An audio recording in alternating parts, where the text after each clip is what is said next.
আবার বছর কুড়ি পরে তার সাথে দেখা হয় যদি, আবার বছর কুড়ি পরে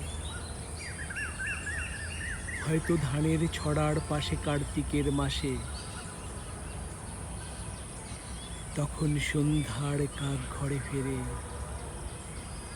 তখন হলুদ নদী নরম নরম হয়ে স্বর কা শুগলায় মাঠের ভিতরে।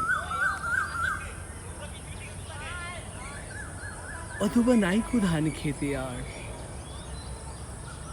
ব্যস্ততা নাইকো আর, হাঁসের নিরেট থেকে খড়, পাখির নিরেট থেকে খড় ছড়াতেছে, মণিয়ার ঘরে রাত, শীত আর শিশিরের জল। জীবন গিয়েছে চলে আমাদের কুড়ি কুড়ি বছর পার। তখন হঠাৎ যদি মেঠো হতে পাই আমি তোমারে আবার